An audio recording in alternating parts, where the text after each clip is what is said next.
Selamat datang di video saya tentang konsep belajar. Di sini saya memperkenalkan diri atas nama Hengki Praputrajaya. Tujuan saya membuat video ini yaitu untuk memenuhi tugas mata kuliah saya dari psikologi. Langsung saja ke materinya yaitu. Nah, di sini kita akan belajar tentang konsep belajar. Apa itu konsep belajar? Belajar dapat didefinisikan sebagai proses perubahan perilaku atau pengetahuan individu melalui pengalaman atau latihan. Menurut ahli psikologi B.F. Skinner, belajar adalah akibat dari respon individu terhadap stimulus eksternal. Itu dari Skinner. Nah, teori belajar. Teori belajar yang menurut B.F. Skinner yaitu ada 6 yang pastinya itu penguatan.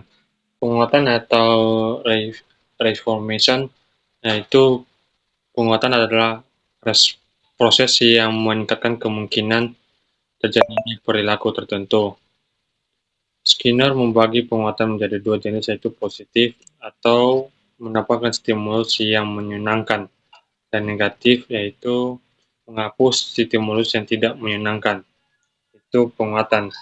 Sedangkan menurut hukuman, itu adalah konsekuensi atau yang mengurangi kemungkinan terjadinya perilaku tertentu dengan memberi stimulus yang tidak menyenangkan atau menghilangkan stimulus yang menyenangkan. Pengondisian operan yaitu proses pembelajaran di mana perilaku dipengaruhi oleh konsekuensi yang mengikuti perilaku tersebut. Jika konsekuensi tersebut menyenangkan, kemungkinan perilaku itu akan diperkuat. Ini adalah alat yang digunakan dalam eksperimen perilaku, di mana hewan seperti tikus dan burung ditempatkan dalam satu kotak yang dilengkapi dengan mekanisme penguatan dan hukum untuk mempelajari perilaku operan. Ini untuk teori pembelajaran. Nah, dan kelima itu scanning. Itu proses pembelajaran yang melibatkan urutan perilaku yang kompleks di mana setiap langkah memicu langkah berikutnya dalam rangkaian. Perilaku ini akhirnya diperkuat sehingga memperkuat seluruh rangkaian perilaku. Itu tentang scanning. Dan keenam itu pemajuan dan perbaikan atau stripping itu melibatkan memberi penguatan secara bertahap untuk mendekati perilaku yang diinginkan dengan memberi penguatan dengan langkah-langkah kecil menuju perilaku yang diinginkan. Individu atau hewan dapat belajar perilaku yang kompleks. Konsep ini bentuknya dasar teori pembelajaran operan Skinner yang digunakan untuk pemahaman perilaku manusia dan hewan serta dalam aplikasi praktik seperti dalam pendidikan dan pengaturan perilaku. Ciri-ciri belajar menurut sama dengan Skinner yaitu pengaruh. Ada 7 yaitu dari 1 sampai 7 ciri-ciri belajar itu pengaruh. Skinner menekankan bahwa belajar terjadi melalui pengaruh atau konsekuensinya dari perilaku. Jika konsekuensinya dari suatu tindakan menyenangkan atau memperkuat, kemungkinan ini tindakan tersebut akan diulang di masa depan, atau yang pernah dilakukan akan menjadi yang kita lakukan. Perubahan perilaku. Yang kedua itu perubahan perilaku. Belajar atau dalam pandangan Skinner termanifestasi dalam perubahan perilaku individu. Perilaku dapat berubah-ubah atau dimodifikasi sebagai hasil dari pengalaman dan konsekuensi yang dialami individu atau dalam teori belajar. Yang ketiga itu pengondisian operan. Ini belajar dalam teori operant condition melibatkan pengondisian operan di mana perilaku dipengaruhi oleh konsekuensi yang mengikuti perilaku tersebut. Sedangkan yang keempat itu penguatan dan hukuman. Di sini dalam operan conditioning, penguatan atau baik positif maupun negatif dalam hukuman digunakan untuk mempengaruhi kecenderungan perilaku. Penguatan meningkatkan kemungkinan perilaku terjadi kembali, sementara hukuman mengurangi kemungkinan tersebut.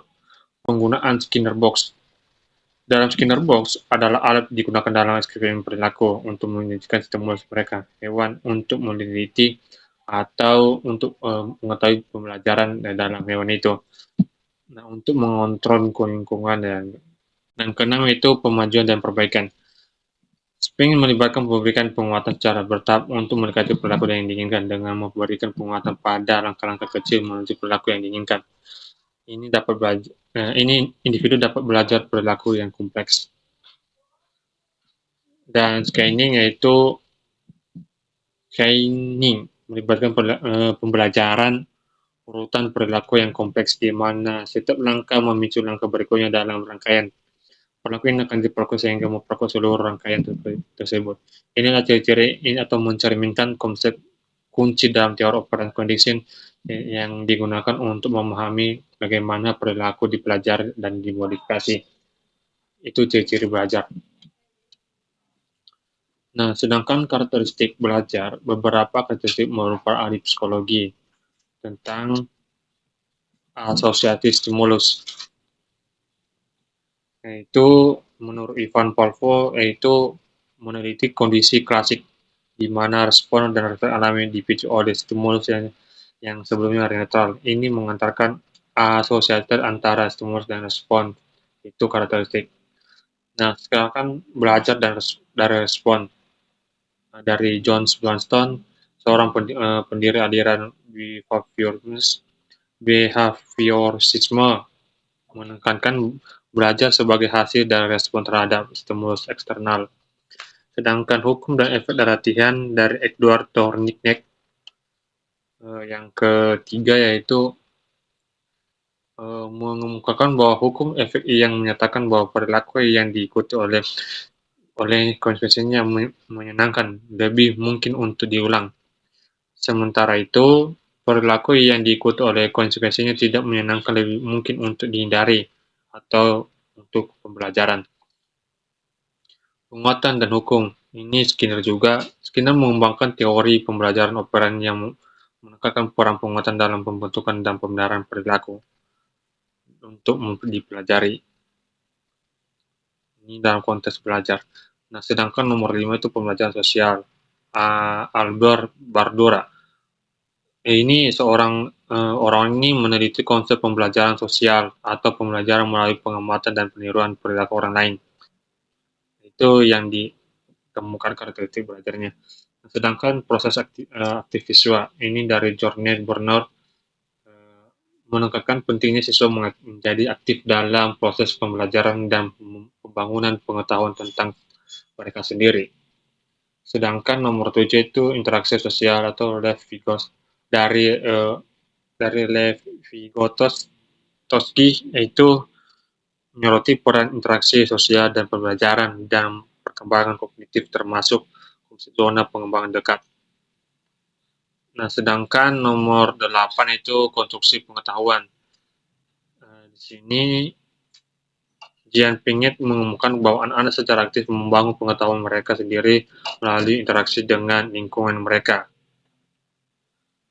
Nah, sedangkan yang ke-9 itu hierarki pembelajaran, itu pengembangan model hierarki pembelajaran ini menunjukkan bahwa berbagai tingkat pembelajaran dari yang sederhana sehingga kompleks.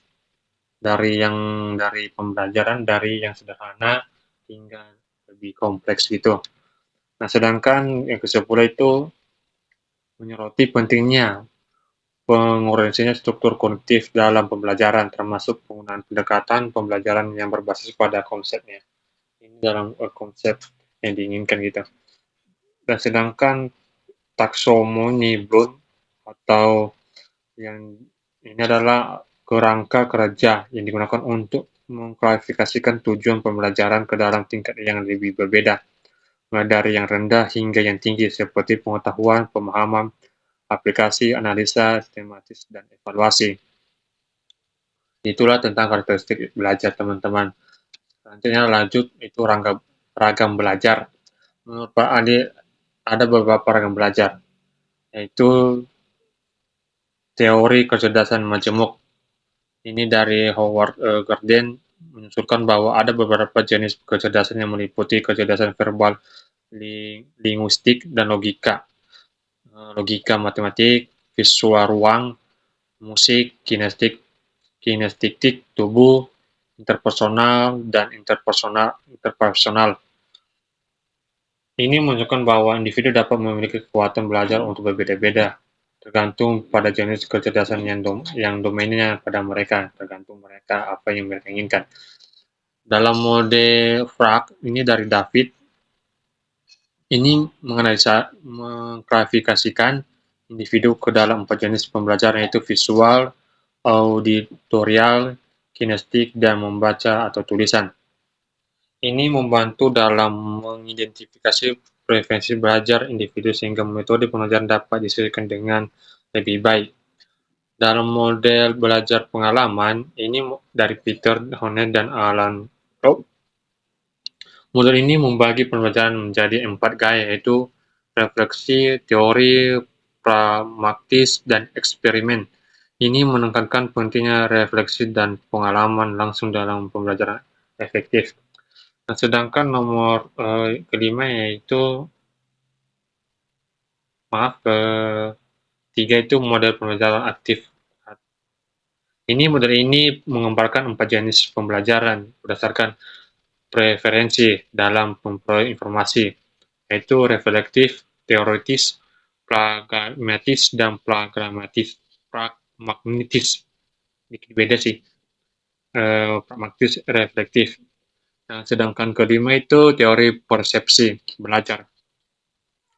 Teori ini mengklasifikasikan individu ke dalam 4 tipe berdasarkan preferensi persepsi mereka. Tipenya itu konkret sekuen dan konkret acak, abstrak sekuen, dan abstrak acak. Ini membantu dalam memahami bagaimana individu memproses informasi. Nah, dan model belajar berbasis neuropedagogi. Ini dari Rita Dunn. Rita Dunn mengembangkan model yang menggabungkan penelitian tentang neuroscience dan prinsip-prinsip pembelajaran yang menciptakan lingkungan pembelajaran yang optimal untuk setiap tipe pembelajaran. Nah, setiap ragam belajar ini menyoroti bahwa setiap individu memiliki preferensi dan kekuatan belajar yang berbeda-beda, dan pendekatan pembelajaran yang efektif harus memperhitungkan variasi. Itulah evaluasi dari pembelajarannya, itu setiap ragam belajar menyoroti bahwa setiap individu memiliki preferensi dan kekuatan belajar yang berbeda-beda. Setiap orang memiliki berbeda dalam pembelajaran teman-teman. Nah, sekian dari video saya. Semoga dapat dimengerti. Terima kasih. Thank you.